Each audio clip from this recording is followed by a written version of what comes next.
And we are live. Welcome back to Takes by Fans. We got a great show for you today. As always, we are live every single day at noon Eastern. If you want to watch live, head over to takesbyfans.com/watch. If you want to watch but not live, head over to our YouTube channel, Takes by Fans. We post all of our shows and clips of the show there on a daily basis. And if you just want to listen, we are on podcasting apps, Spotify, Apple Podcasts, Google Podcasts, iHeartRadio. So however you want to watch or listen, we've got you covered in multiple ways.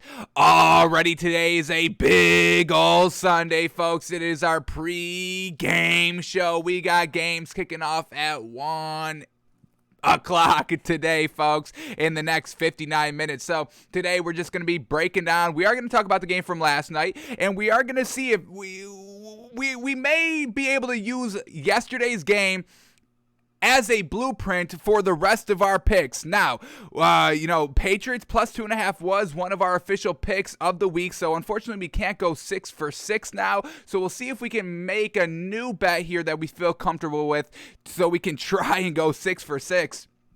But I also want to use what we saw yesterday and apply that to the bets that we have pending today. We want to get it right. Unfortunately, we have not gotten it right. We didn't get Thursday's night game right, and we didn't get yesterday's game right either. So we're a little off this week, but there still is time to make up for that. So we'll talk through the game yesterday, recheck our bets, what won yesterday, and what is going to win today. Usually there are kind of, for the majority, when things go kind of wonky and crazy, the week kind of all flows that way. And I know that was a Saturday game, but it was still a Sunday. It was supposed to be a Sunday game just because we're at the end of the season. That's why they get pushed to Saturday. It's not like a Thursday night game. Thursday games usually have no correlation to Sunday's game. But, when you're watching on, some Sundays where every game just kind of follows the same blueprint, whether it's, all the extra points, everybody's missing extra points on Sunday, just kind of crazy, or, competitive games that really shouldn't be competitive all on the same Sunday. So we're going to take a look at what just happened last night and see if we can use that to win today, win the day. Let's see if we can win the day. So we'll talk all that through, and then we'll play around with the playoff machine, predicting the winners of today's games. We'll talk through the matchups and all that, and like we always do, last second best bets and all that. So that's what we have today on the show. We are going to quickly start at the NBA, not an official NBA Daily 10 here, but I just want to kind of keep tab of the NBA. Unfortunately, we didn't have the show yesterday, so a couple of days of not talking basketball. Let's kind of get that up again. So not an official NBA 10, but let's run down what happened yesterday in the NBA. So the Rockets beat the Pistons, easy peasy, no big deal. Rockets with Christian Wood looking real good, and we know the Pistons are just not good. So Rockets get the dominant win, 116-107. Then it was the Knicks at the Celtics, and unfortunately, Evan Fournier's kind of, revenge game didn't go as planned 100%. Now, Evan Fournier had a great game, 32 big old points, and was efficient as heck. That's what we need from Evan Fournier on a nightly basis for this Knicks team. Probably the best game Evan Fournier has played all season long. Unfortunately, it resulted into a loss. Celtics get the 7-point win, 114-107. Then the Magic at the Nets, and we know the Nets absolutely had nobody. They were even going to bring Kyrie in, but then they're like, no, he's got COVID. He can't play. They literally said, all right, Kyrie's going to play, and then a couple hours later, he tested positive for COVID-19 and couldn't go. So there was nobody really available for the Nets last night besides Patty Mills, and Patty Mills by himself kind of got it done, 23 points, 6 rebounds, and 5 assists, which is great, but unfortunately, it's still nobody, and the Magic were able to take advantage. So shout out to the Magic for winning 193. Then the Warriors at the Raptors, kind of the same thing. Warriors, nobody was playing, no Steph, no Jordan Poole, nobody good, no Andrew Wiggins, all that. So Raptors do get the dominant win, 119-100 over the Warriors, but it's not that meaningful of a win. Clippers at the Thunder, we got a game-winning 3 by Shai Gilgeous-Alexander, folks, and that uplifts the Thunder 104 past the Clippers 103. So exciting game, came down the wire, and we're seeing this Thunder team kind of, stick around in games, hitting some nice late shots here, and this time they're able to take advantage and win the game 104-103. Then we get the Cavs at the Bucks, and once again, nobody playing for the Bucks. No Giannis, no Bobby Portis, no Brook Lopez, literally nobody. It was just really DeMarcus Cousins was the really only guy playing for the Bucks last night, and the Cavs take advantage. Love seeing this Cavs team streaking. They're 19-12 now, folks. 19-12. Let's see where they are in the playoff picture currently, and look at this, third in the Eastern Conference. They're only 2.5 games back from the number 1 seed in the Eastern Conference, folks. This Cavs team, absolutely love seeing it. They're 8-2 in their last 10, a 6-game winning streak. Sheesh, man, oh man, love what we're getting from this Cavs team. And then the last game of the night, Wizards at the Jazz, and the Wizards beat the Jazz. The Jazz go down, folks. Jeez, that deep, everybody was good to go for the Jazz. It wasn't like the Warriors and the Bucks and the Nets where the Jazz just didn't have anybody. Everybody was playing. Jordan Clarkson shot like 28%. That's why they lost. And Wizards get the win. Bradley Beal, 37 big old points here. But once again, Kyle Kuzma, not the greatest. He was a -7 on the floor. He shot 0 of 6 from the 3. He put up like 8 points. Nothing great all around. So the Wizards do get the win, but once again, it's really not Kyle Kuzma being that number 2, that consistent number 2 needed for this Wizards team. But they take advantage and get the win and beat a very, very good Jazz team. We'll see if this is a trend upwards for the Wizards. I don't think so, but we'll keep it in mind. They get the 109-103 win. So that was the NBA last night, folks, and we will be, keeping right on top of it. We got the show tomorrow, good to go, and we'll see what happens today in the NBA. No betting today in the NBA. We are strictly focused on the NFL today, folks. We got to make up for our lackluster Thursday and Saturday picks, and we got to win the day. We are just looking to win the day. We haven't gotten it right the last two NFL games, but we're looking to get it right. That's what we do here on the show. We will get it right. I promise y'all we will get it right, and for the most part we do get it right off the rip. So all right, so that was the NBA from last night. Now let's kind of jump over to the NFL from last night as well and start breaking down this game.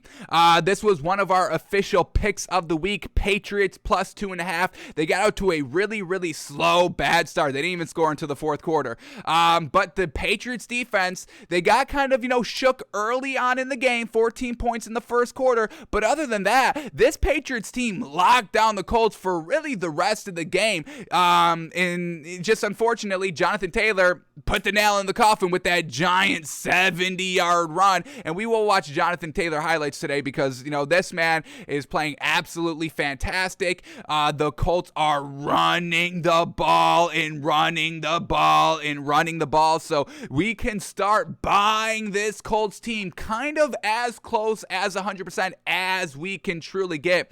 This Colts defense was making the difference. Nice red zone stops, all of that.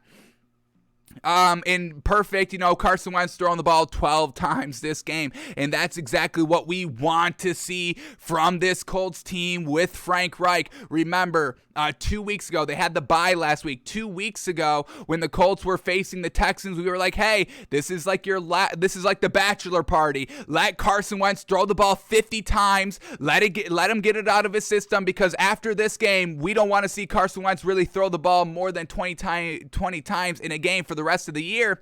But Frank Reich chose to not do that and only threw the ball like 21 times with Carson Wentz. We loved it. They put up 30 plus points. They controlled the entire game. That's exactly what we wanted to see out of the Colts. Then they had the bye last week. And then this week, when everybody, including ourselves, folks, we thought Bill Belichick was going to take away the run, and they really kind of didn't. That last run was for like 70 yards. But other than that, he had 28 rushes for about 100 yards. He was dominant all game long in the running game.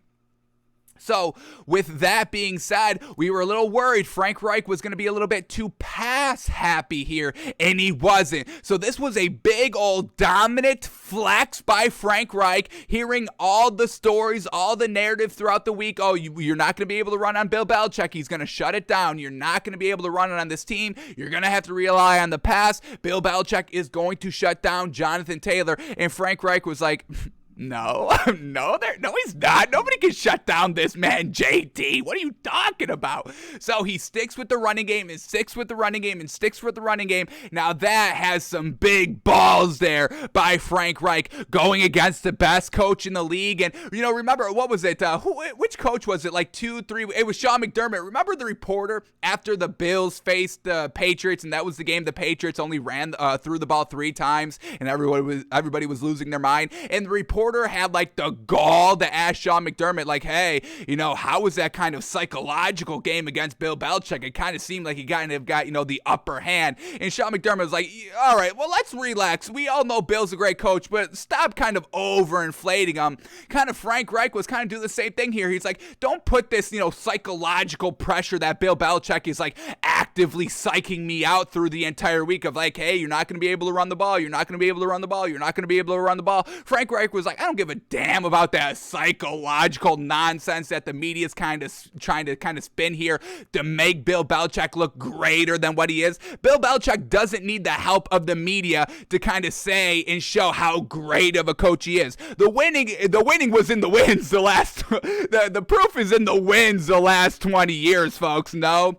So yes, Bill Belichick, I'm sure, has a big brain IQ, but let's relax on, oh my God, everything's such a psychological game with Bill, and he's killing all these coaches. Frank Reich looked this man dead in the eye and said, stop the run. You said you could stop the run. All of your lackeys in the media were telling me that you were going to stop the run, so stop the run. Stop the run. Did Bill Belichick stop the run? 29 rushes by Jonathan Taylor. That's exactly what we wanted to see. The exact rushes by Jonathan Taylor. 28 to 30 plus. That's exactly what we want to see. 29 rushes. That's what we've seen from Derrick Henry. Now we're seeing it here from the Colts consistently with Jonathan Taylor. We are truly starting to buy this Colts team. I would say I'm like 85% buying into this Colts team, folks. And we are going to reset our entire power rankings on Tuesday's show, folks. And that's going to be kind of our last official truly rearranging, just starting fresh on these power rankings, because we're going to be heading into the last 3 weeks of the season. Who's the real deal? Who's the real deal? Who's the real deal? That's all I care about in this Colts team. The way that they've played over the last 2 games, running the ball, they're definitely the real deal. And now this Colts team is on our radar of true Super Bowl contenders because of it. Now, on the flip side, Carson Wentz, he went 5 of 12, folks. Not good at all. Now, he had like 1 or 2 drops by the receivers, but all the other incompletions were on Carson Wentz himself, folks. Overthrows. And that's where the Colts could potentially get into some danger as they had and progressed through the last 3 games of the season, into the playoffs, and into that kind of, Super Bowl territory. Carson Wentz is not going to be able to kind of just turn it on just like that when the running game is going and going and going and going, and then they ask Carson Wentz, hey, we need you to kind of throw 3 times in a row, or gosh forbid if the Colts ever get down big 2 possessions and they need Carson Wentz to kind of be like, all right, well, you haven't passed all game, now you've got to pass. Carson Wentz with this Colts team is not the quarterback just to kind of flip the switch and go from cold to hot and start slinging this ball around accurately, because he was missing every single throw. Michael Pittman Jr. was wide open the entire game, well, when he was in, before he got ejected, and that really kind of screwed me because I had Michael Pittman Jr. on my fantasy team, and he got me 1 point because he got ejected. Garbage call, shouldn't have been ejected. Oh well.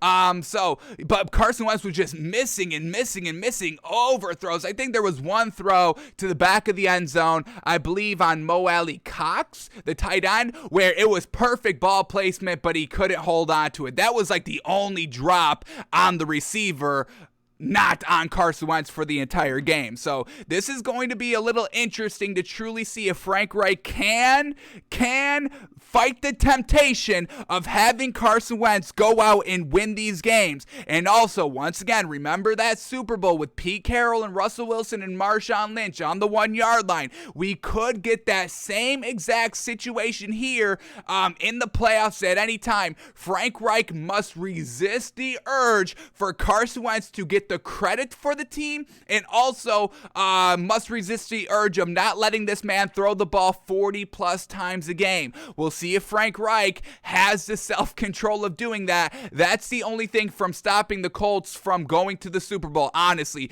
they are a dominant team defensively, offensively when they just run the ball. So we'll see if Frank Reich has the self-control. It's all on Frank Reich. We'll see. Pete Carroll didn't have the self-control. That's why he's only got one Super Bowl with the Seahawks and not two. It's literally that close, folks. On the 1 yard line, self-control gets away from you. Like seconds, a game of inches, folks. Time is always a factor. And all that came to one big all head final minute in the Super Bowl on the 1 yard line. Self-control must go all the way to the actual final whistle of the Super Bowl. We'll see if Frank Reich has that control in him.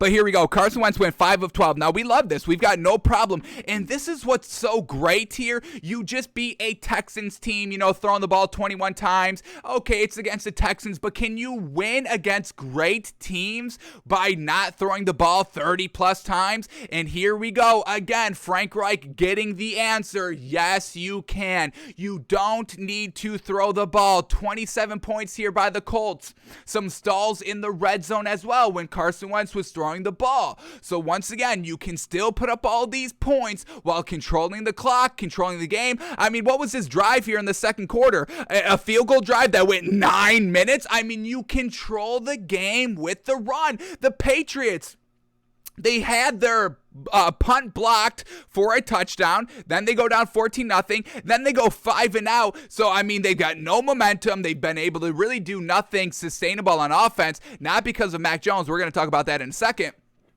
But, Patriots on the sideline down, 10-0 or 14-0. Everything's looking bleak. And then you bring out that 9-minute drive, that absolute killer of a drive. Absolute killer of a drive. Down 17-0 now and barely any time left to do anything in the first half. And then the defense flexes its muscle in the red zone, picking off Mac Jones. Bad interception by Mac Jones. I will say that. Just didn't see that kind of linebacker lurking underneath, and he throws a pick. Unfortunate. A little bit of a rookie mistake, but that was his first red zone interception of the season, folks. And we are going to talk about Mac Jones in a second. Let's finish up here with the Colts. So that 9-minute drive, control the game, run the ball. You can do it. The Patriots have shown that you can only throw the ball 3 times. So let's not get this clouded judgment of like, oh my God, they're running the ball all the time. Like that's not a good team. That like winning teams don't do that. Yes, they can. Stop just falling into the classic narrative like you need to throw the ball. I know it's a new era.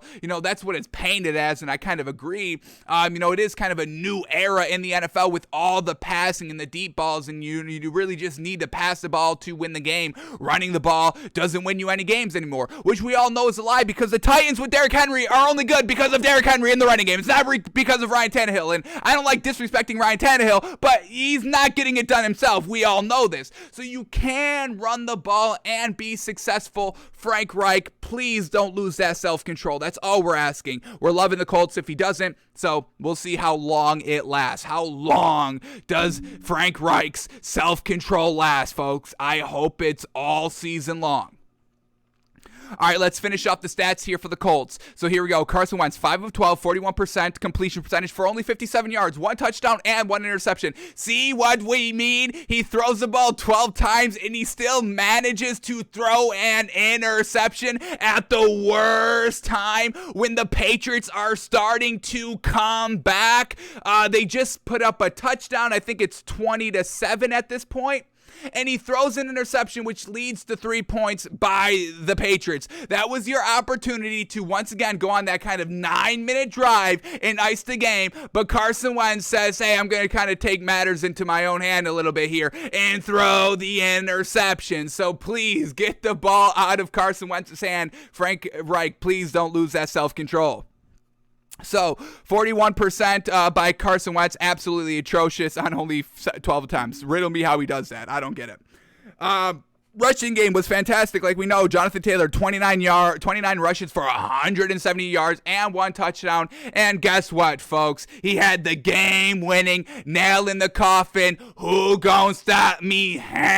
Final rush to ice the game on his last rush of the game, folks. Absolutely fantastic. Ripped it off. Bingo bango. Iced the game. It was looking a little kind of crazy there. It truly seemed like the Patriots were going to come back. But Jonathan Taylor said, I started this game. I'm ending this game. And that's exactly what he did. Shout out to Jonathan Taylor, running back for this Colts team. Absolutely fantastic. Carson Wentz took off 8 times for 17 yards. And then we also had Ashton Doolin, 2 rushes for 39 yards. Who was Carson Wentz throwing to? Doesn't matter. It was 5 completions. Zach Poshko, 1 catch for 23 yards. T.Y. Hilton, 1 catch for 19 yards. Nyheim Hines in the running game. Yes, sir. We'll definitely approve Carson Wentz throwing to all the running backs. If you want Carson Wentz to throw the ball 40 times a game, then it must be all to running backs. And then we'll have no problem with it. Screen passes, running passes, all that. That's the only passes that we endorse by Carson Wentz. So Nyheim Hines, 1 catch, 8 yards, and the tug. Yes, sir. Michael Pittman Jr., 1 catch, 7 yards, and then he gets ejected. So, very well done by this Colts team overall. Closed out the game. And then for this Patriots team, folks, Mac Jones is good. And we are going to watch this man on our Wednesday film study show. We have to wait for the All-22 to come up so we can truly watch this man. But he was slinging this ball around, and it was so good. Even early on in the game when the Patriots couldn't do anything, everyone was like, oh my God, they're getting off to such a slow start. Mac Jones can't do anything. No, Mac Jones was doing everything. He was putting this ball absolutely on the money. 10, 15, 20 yards on the field. Not just dinking and dunking, but he was looking real gosh dang good in this game, and we're going to watch this man in our film study because Mac Jones needs a little bit more credit. Y'all started to give him credit like 4 or 5 weeks ago, and then everything just kind of suddenly flipped as soon as he only threw the ball like 3 times, and then everything, the complete narrative flipped like Mac Jones isn't good anymore. I don't understand where that came from, folks. Mac Jones only threw the ball 3 times because it was a monsoon. I'm not trusting a rookie to throw in the monsoon. That doesn't mean that that rookie quarterback is not good. He was slinging this ball around. It was the receivers dropping all these passes, and we know this Patriots team still doesn't have these great receivers. We have to stop with this. These are his receivers, folks. A rookie. Tell me what established quarterback would make great offensive production with these types of receivers, folks. These are all max tier 2 receivers, even kind of tier 2 tight ends. Hunter Henry, who's very, very good. Very good in the red zone. I like Hunter Henry may have worked his way up into kind of tier 1 tight end territory, and we just voted him into the Pro Bowl on our Pro Bowl special show a couple days ago. So Hunter Henry is kind of the real deal. He gets it done in the red zone, and Mac Jones loves to target Hunter Henry in the red zone, which we've got no problem with. So Hunter Henry, leading receiver, 6 catches, 77 yards, and 2 tugs. N'Keal Harry, 2 catches, 52 yards. Kendrick Bourne, 3 catches, 44 yards. Jacoby Myers, 6 catches, 44 yards. Brandon Bolden, 3 catches, 41 yards. And, you know, the infamous Nelson Aguilar, you know, the guy catching babies out of that burning building. The guy was like, oh, you know, luckily he could catch, unlike Nelson Aguilar, correct?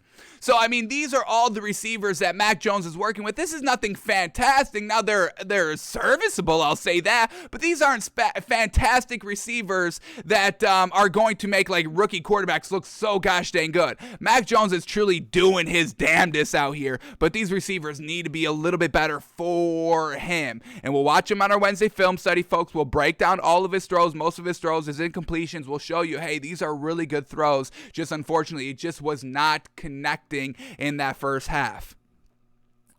All right, so let's go back to Mac Jones here. He went 26 of 45. 26 of 45. It's not a good completion percentage. We get 57%, but once again, some of that on the receivers. 299 yards. He's not dinking and dunking. Fantastic. 2 touchdowns, 2 interceptions. Those interceptions, the one in the red zone, his fault. The other, when this other interception come here by Mac Daddy Jones out here. This one came on New England's 34-yard line to Brandon Bolden. Yes, this one was bad as well. So, once again, a little bit of rookie mistakes.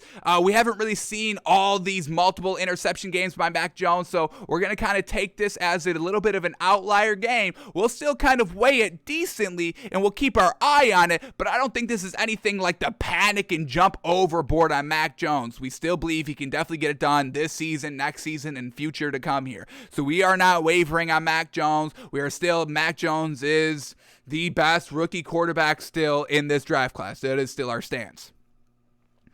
The running game, we got to see Ramondre Stevenson. I wish we got to see a little bit more. He fumbled also and didn't lose it, and it kind of seemed like Bill pulled his overall production a little bit from that fumble. Like I said, they didn't lose it, but it's still fumbling. That's never good. It could have went either way.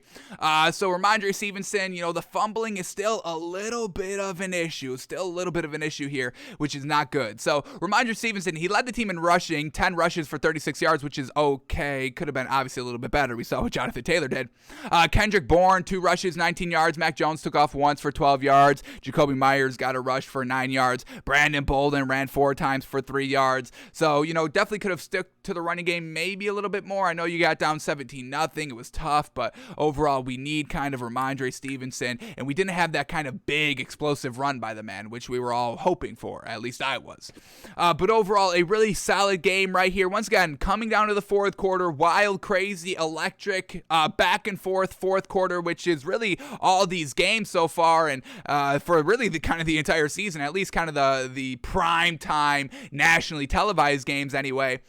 So hey, we got a great product to watch. It was fantastic. If you bet, hey, it was a heart race, and isn't that what we all want with betting? Obviously, we all want to win, but it's that thrill, isn't it? It's that adrenaline. I mean, let's all be a little bit real. So that's exactly what it was. So Colts get the big old win here, a nice big old resume builder to prove that they're the real deal, and the Colts get the win here 27-17 with that cap off, nail in the coffin. Let's get the exact yardage up here. 67-yard run by Jonathan Taylor. Let's watch that. We'll just watch that last run by Jonathan Taylor to end it, because we still got a lot to talk about for the rest of today's games. We can't spend the entire pregame show on one game that happened yesterday. There's still money to be made tonight. So here we go. Jonathan Taylor's last nail in the coffin run. It was so patient, folks. Here it is from the back angle. Just watch this man. Starts to the left. Everything. He sees that wide open hole, but this man is ready. This Patriots defender is ready to come fill that hole and blast him.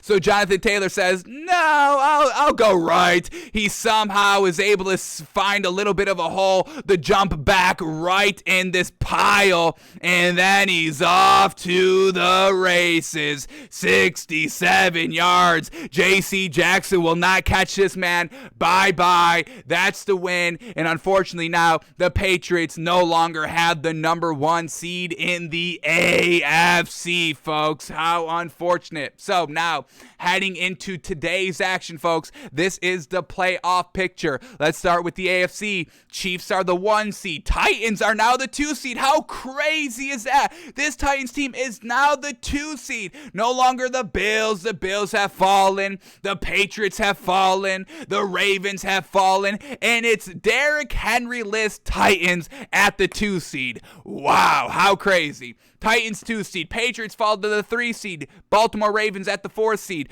Colts slide all the way up to the 5th seed. Big job there. Chargers at the 6th seed and the Bills at the 7th seed. In the NFC, we've got the Packers at the 1 seed, Tampa Bay at the 2 seed, Cardinals at the 3 seed, Dallas at the 4 seed, Rams at the 5th seed, San Francisco at the 6th seed, and Washington at the 7th seed. So I want to kind of walk through these matchups. We'll rediscuss them, kind of fixing our bets a little bit, because once again, I want to take what we learned yesterday. What won yesterday? Great running and great defenses. So we're going to kind of go through all of our picks again this week and just kind of see, are we still feeling good? Because we're striking out. We're 0-2 so far this week in our NFL picks, and we've got to win the day and get the day right. Who cares? It only matters if you get it right, and that's what we're trying to do here, folks. We're not holding to our opinions or our narratives that we've said. We just want to get it right. If we have to admit that we were wrong, we'll admit that we were wrong these last 2 picks. We're looking to get it right, folks. So what won yesterday? Great defenses and great running attacks. That's kind of going to be our little bit of a guide to get it right. Once again, every kind of week, the teams kind of follow for the most part. Yes, there's outlier games, but for the most part, week by week basis, all the games kind of look a little bit the same. Remember, like 2 weeks ago when we were taking all those big spreads, swallowing all those double-digit spreads, all those teams won by double-digit points. The favorites won, and they won big like they were supposed to. We saw all those teams do that like 2 weeks ago. And then, like 4 or 5 weeks ago, everybody was missing the extra points. It was like 26 like missed kicks and extra points. Everybody was missing kicks that game. So for the most part, week by week basis, games kind of follow the script, not to the T, but overall on the same overall generic path. So this week, yes, it was a Saturday game, but it's just a Saturday because we're at the end of the season. That's not a Thursday game. That would have been a Sunday game, just like normal weeks here.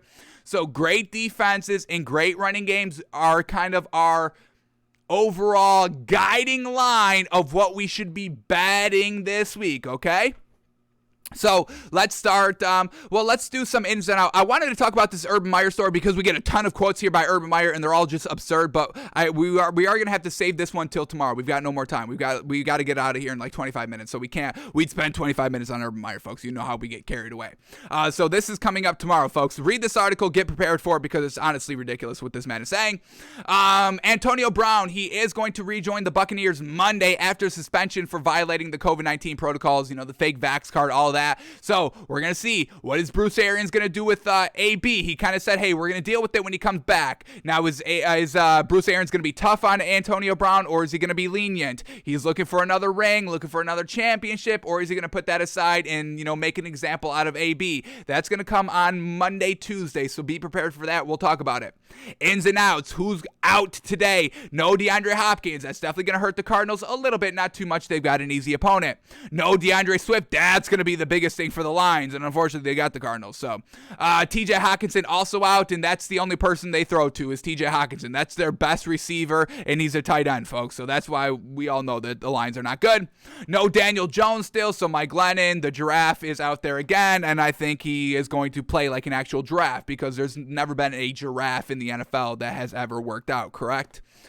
So Daniel Jones still out. No Tyron Smith. No Carlos Hyde. No Elijah Mitchell. No Calvin Ridley still. Like, what the hell is going on with that? Have we gotten an update on Calvin Ridley for the last 7 weeks here? We just heard it was kind of a little bit of a mental health thing, I thought, and now we just never heard about it. So I don't know what the hell is going on with Calvin Ridley.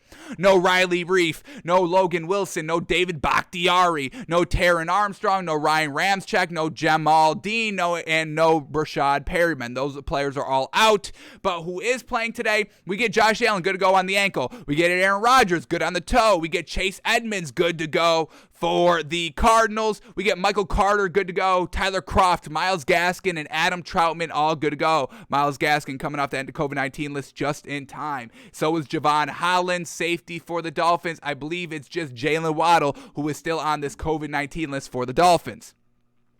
Once again, James Conner and Zach Ertz are good to go for the Cardinals. So, they're just missing DeAndre Hopkins, but they still got Rondale Moore. They still got Zach Ertz. They've got the kind of 1-2 punch of James Conner and Edmonds. And A.J. Green, all good to go. So, Cardinals should still be on track to win this game. Zach Moss is a healthy scratch for the Bills, but we're still endorsing our Bills minus 25.5. We'll talk about that in a second. Running back for the Jets, Ty Johnson is inactive, and Panthers wide receiver DJ Moore is active, so that's going to help out Cam Newton, but I don't know how much it's going to help because he's facing a Bills defense. One more tweet here. Officially active, James Conner, Chase Edmonds, Tony Pollard. That's big for the Cowboys, getting their 1-2 punch of Zeke and Pollard in the backfield. Look for high explosive play high explosive playability there for the Cowboys. Facing the Giants there should be a little bit of an easier time. We'll see if Dak can get back on track out of this tumble. Remember, not a slump. He's in a little bit of a tumble. He'll have Tony Pollard out there to help him out.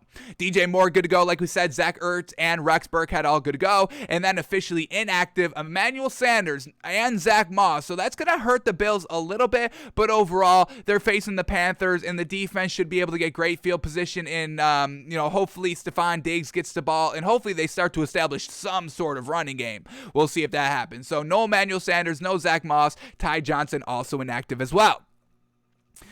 Jimmy Smith tested positive for COVID-19 today, and he is not going to play cornerback for the Ravens against the Packers.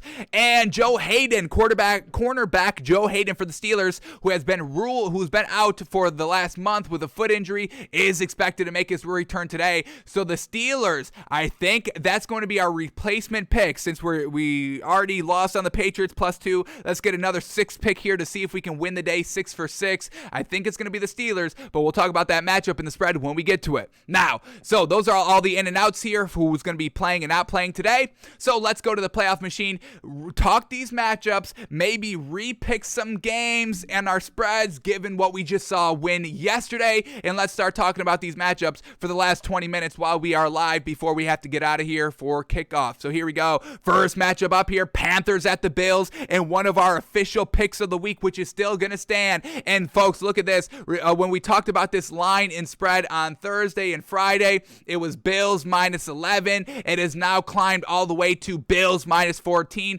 But we have taken, and this is still an official lock, folks, an official pick. What we saw yesterday is not wavering on us.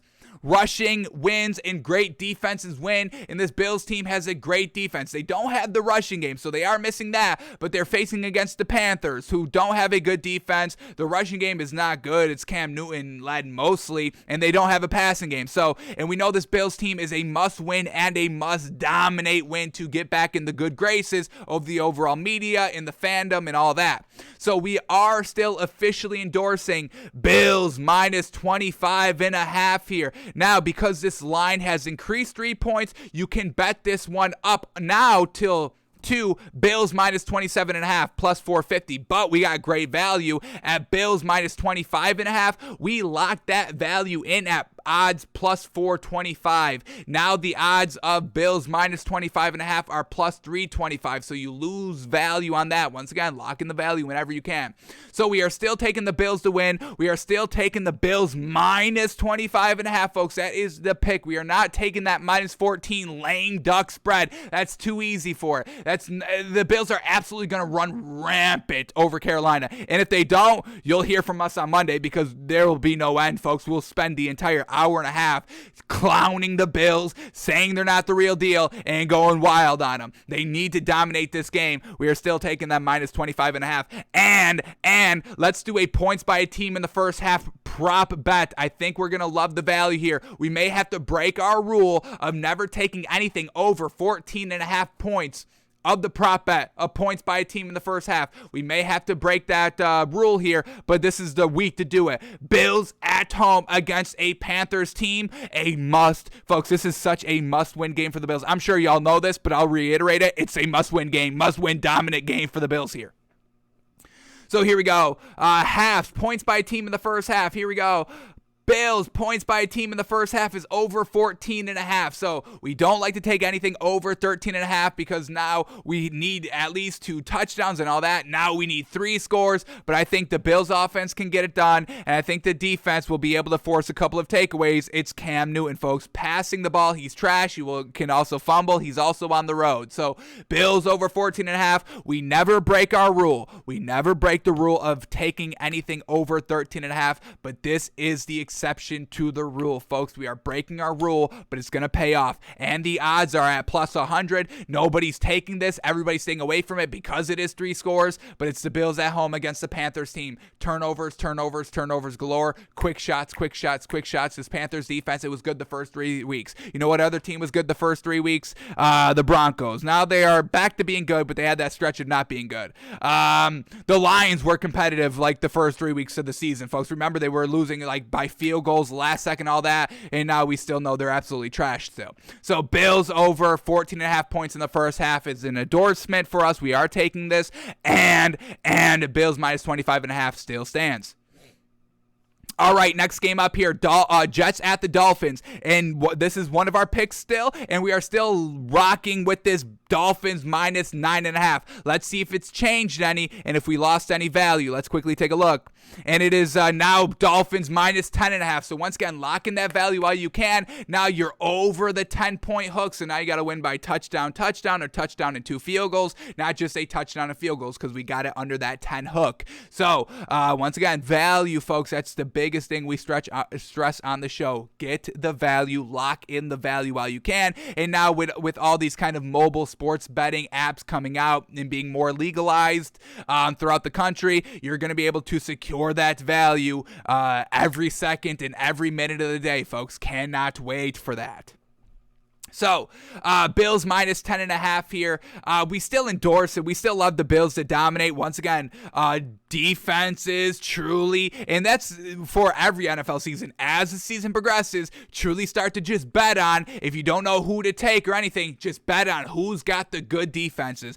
Defenses win late in the season, and we all know defenses win championships. Offenses sell tickets, defenses win championships, and they also win late in December. Here we are, December 19th. That's late in December. Dolphins here, minus 10.5, minus 9.5, whatever you locked it in at. The rushing game can get good. They got Myles Gaskin off of COVID-19. They're off of a bye, and this Jets offense has not done anything. What is the most points this Jets team has put up all season long, folks? What have they been looking like? Because we know that the last 2 weeks, they've been looking not great in the first. Well, they've been looking their best in the first half, which isn't anything special, and then they don't do anything for the rest of the game.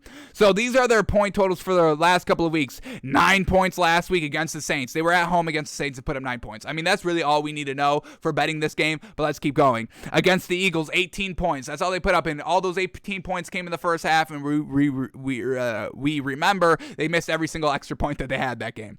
Against the Texans, they put up 21 points, but it's against the Texans. We're not going to weigh that too heavy.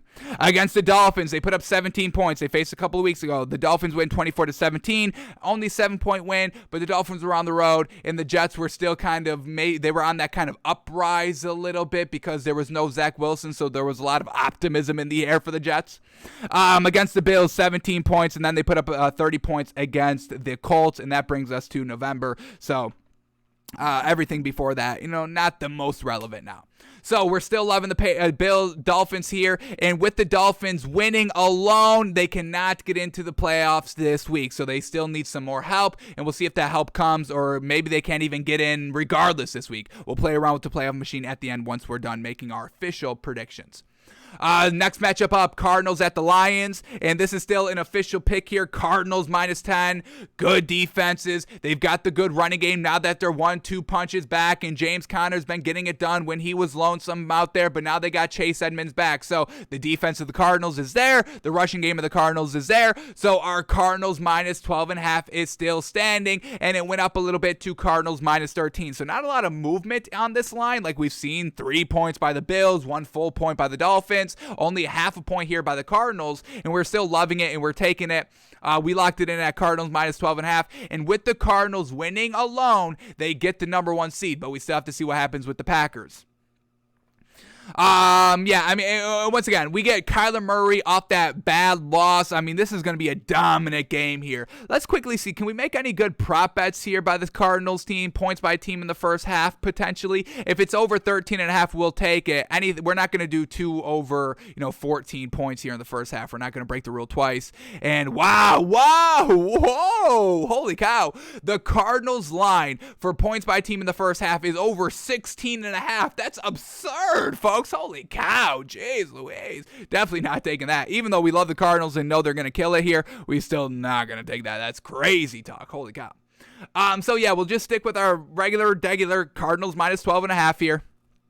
And we predict them to win, and we see them move up to the number 1 seed.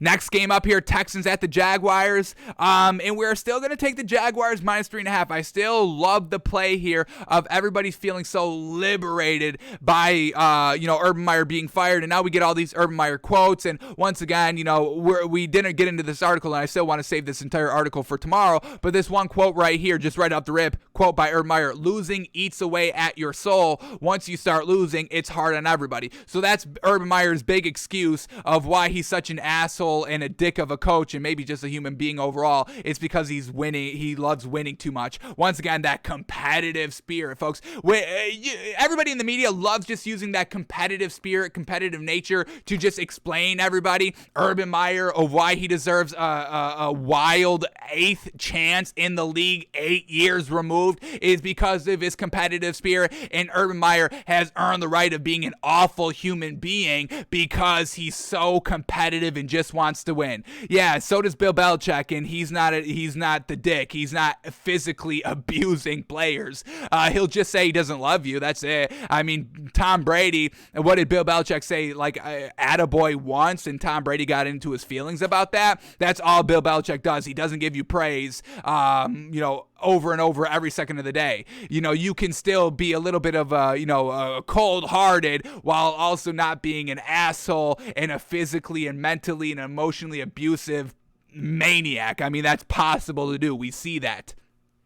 So, love that this Jaguars team is going to really rise to the occasion here. This is truly going to be a big microscope game for Trevor Lawrence, and we will, I'll already say this, we will watch Trevor Lawrence on Wednesday. Good or bad, we need to see a clean slate now. We're really going to just kind of erase everything on Trevor Lawrence and start fresh now, folks, on what Trevor Lawrence is as a quarterback. And for two reasons. One, the biggest reason, because of Urban Meyer, but the second reason is because, we're at the end of the season. What have you learned? What have you learned? Have you been getting better? We haven't really seen it, but now you've got an easy Texans opponent at home. We really need to see everything that you've learned throughout the entire season, throughout your entire rookie year, and it has to start kind of showing. We're not saying you have to go out there and be fantastic and flawless and look like, the next Tom Brady or anything like that, but you have to be competitive, put up points, move the ball, good completion percentage, and just look comfortable overall. So big under the microscope here, and these are kind of for all the rookies. We want to see all the rookie quarterbacks on the same. So we'll go deep on Trevor Lawrence this week. But now, look at this, folks. Look, why all these spreads going wild here. We have not seen movement like this all season long, from Thursday, Friday to Sunday, folks. And I get it because of COVID and all that. Nobody's sure, but we locked this in at Jags minus 3.5, and now it's Jags minus 6. Lock in the value while you can, folks. Thank goodness we did it. So still loving the Jags here. We predict the Jags to win, and that does not change the playoff picture because we know Texans, Jags, no chance.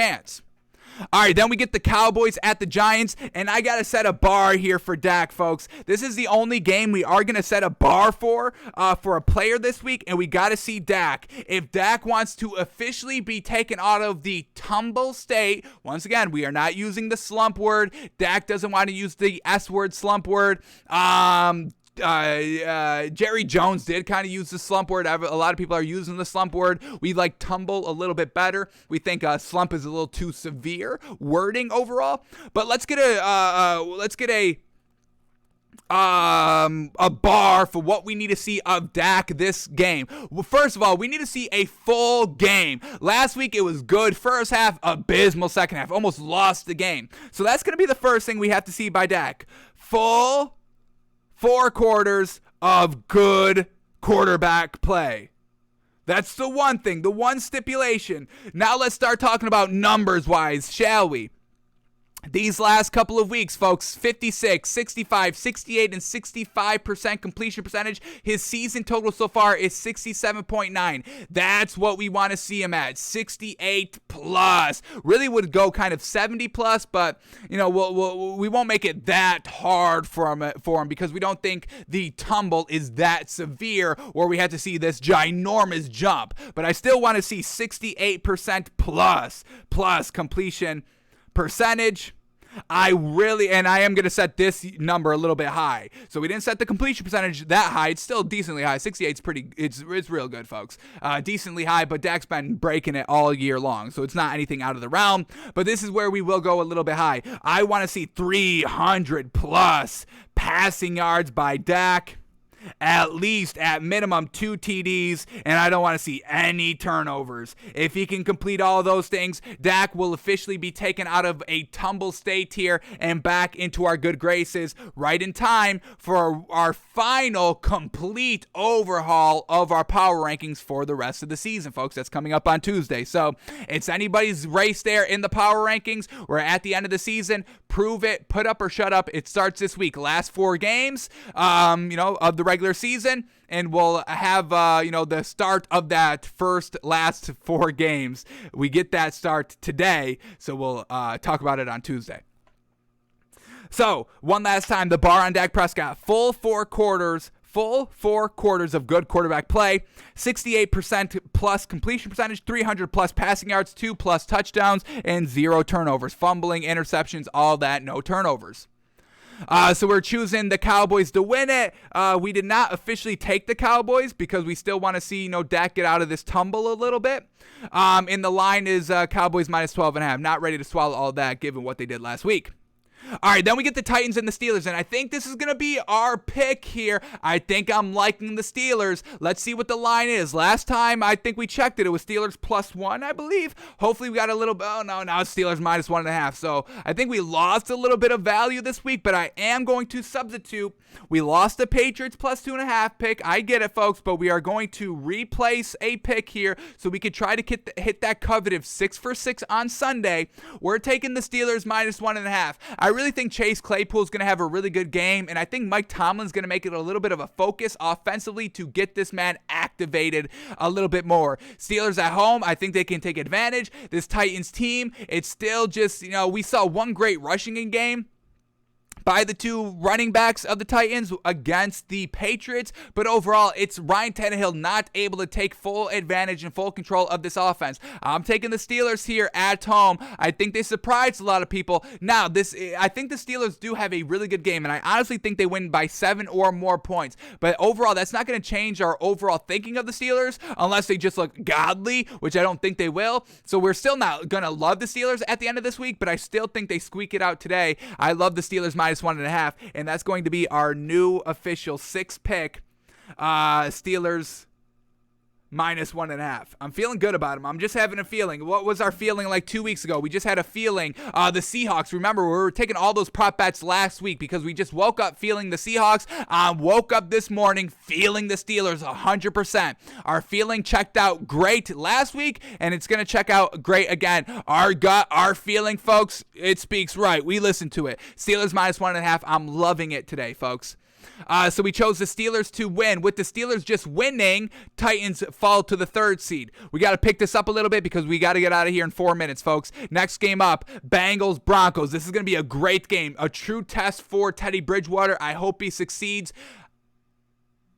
I don't see the Bengals losing another game here. They're on a 2-game losing streak. I just don't see them losing 3 games. So because of that, I'm going to take the Bengals to win. Now, I would stay away from betting this game because I really think it could go either way. The line is now Bengals +3, Broncos -3. Started at Bengals +2.5, now at Bengals +3. So, people and the money is kind of flip-flopping here, and I'll just stay away from this one. I don't think there's any great value here, but I am going to say the Bengals do win. We'll call the Bengals winning. And with the Bengals winning, they get back in the playoffs. In the Bills, even though they win, they get knocked out of the playoff hunt. So, wow, oh wow, big week here. Another reason why the Bills must be dominant this week, because they could still be out of the playoff picture, and they still need the kind of little bit of talking and rooting for the media to be on their side, and only a dominant win kind of eases the pain of them getting knocked out of the playoffs.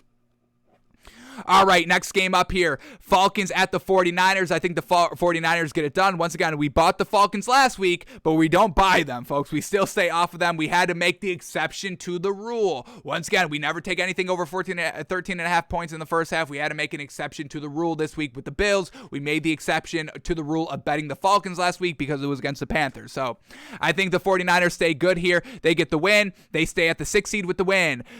Packers over the Ravens. No Lamar Jackson seeming like playing today, so I'm taking the Packers getting the win. And because they win, they move back to the 1 seed. And wow, look at this. With the Ravens losing, the Bills are back in the playoffs, folks. So a lot to be decided here with wins and losers. So get ready because like we know, the last 4 weeks, everybody right next to each other in the playoff hunt. Everything means everything, folks. Everything means everything. All right, here we go. Saints at the Bucks. I want to see Taysom Hill be very good, but this Bucks team is just looking like they've clicked, like they clicked at the end of last year, and we saw what happened with the Bucks last year clicking. They win the ring. I think they win heavily today, no problem. They get the win. With the Bucks winning, they move up to the 2 seed. Cardinals are the 3 seed. Raiders at Browns. Now this one's postponed a little bit. We'll see if everybody's good to go for the Browns here. We all know we're all waiting. They've got like 20 players out with COVID. Games postponed till Tuesday. We'll see what happens. Or Tuesday or Monday. I know, was there 2 games Tuesday, 2 games Monday now? Let me double check quickly here. Browns play on Monday at 5 o'clock. So hopefully everybody's good to go. But once again, this Raiders team is frauds, and we're still staying with that. With the Browns winning, we predict the Browns win, and the Browns get the division lead and claim the 4th seed. Once again, this is going to be a crazy week, folks. Your team's got to win this week, folks. If your team wants to make the playoffs, they've got to win this week. A big, pivotal, major week. Everything can get crazy, folks. We predict the Browns to win. Last 3 games of the week, Vikings at the Bears. We are going, I guess we go the Vikings, but this is going to be we'll see. Matt Nagy still, I think, coaching for his life a little bit. If the Vikings win, they can sneak into that 7th seed. We'll have Washington at the Eagles. We're predicting the Eagles to win this game. Hopefully everybody's good to go there for Washington. I want to see both these teams at their full strength. We don't want to see people get free wins because everyone's out with COVID, but we still predict the Eagles to get it done, even with Gardner Minshew. Jalen Hurts, shouldn't matter. The running game is established and they can build upon that. Defense is good as well. Once again, rushing and defense wins games here. What is this line at now? Now that the game has been moved, what is this line for the Washington Eagles game? And it's now Eagles -6.5. I think we're going to like that. We may do a bonus pick on Tuesday. What wins the week? If the week is still won by defenses and running game, we're going to immediately swallow these points here. And I'll stick to my Twitter because I'll let y'all know. As soon as we like these ones end and we see running game and defense being dominant, we will instantly lock in the Eagles. So stay tuned to our Twitter, Takes by Fans, to get the most optimal time to bet the Eagles. We'll let you know. We say the Eagles win. Washington no longer in the playoffs. Last game of the week, Seahawks at the Rams. Another one of our official picks. Rams -4. We are still sticking with it. Yes, they don't have the most great running game. They can still do it with Sony Michel. They just like to pass it. But overall, the Rams defense will be able to take care of Seattle's defense, and Seattle's defense is not good. So still going with the Rams, and with the Rams winning, they stay the 5th seed. So overall, here we go. What we think the playoff picture will look like heading into Week 16. Chiefs 1 seed. Let's start in the AFC. Chiefs 1 seed. Patriots 2 seed. Titans 3 seed. Browns 4 seed. Colts 5th seed. Bengals 6 seed. And the Chargers the 7th seed. No more Bills or Ravens. Unfortunate. Now in the NFC, we got Packers at the 1 seed. Bucks at the 2 seed. Cardinals at the 3 seed. Cowboys at the 4 seed. Rams at the 5th seed. 49ers at the 6th seed, and the Vikings getting in at the 7th seed. I'm just going to play around with this quickly. What happens if the Bears beat the Vikings? How does that shake up the playoff picture? The Eagles get into the playoffs once again, folks. Big, big, big. You must win. Your team must win if they want to get into playoffs. A lot of shakeup is able to happen this week. We'll see how it all plays out, and we'll come back at you tomorrow, live noon Eastern, breaking it all down, folks. So, for one final time, our pre-game show bonus bets of the week, folks. Bills over 14.5 points in the first half, and now this has come down to -110. So once again, everybody's taking our advice. Everybody's listening live. I love y'all. Steelers -1.5 also is our new pick in our official 6 picks of the week, folks.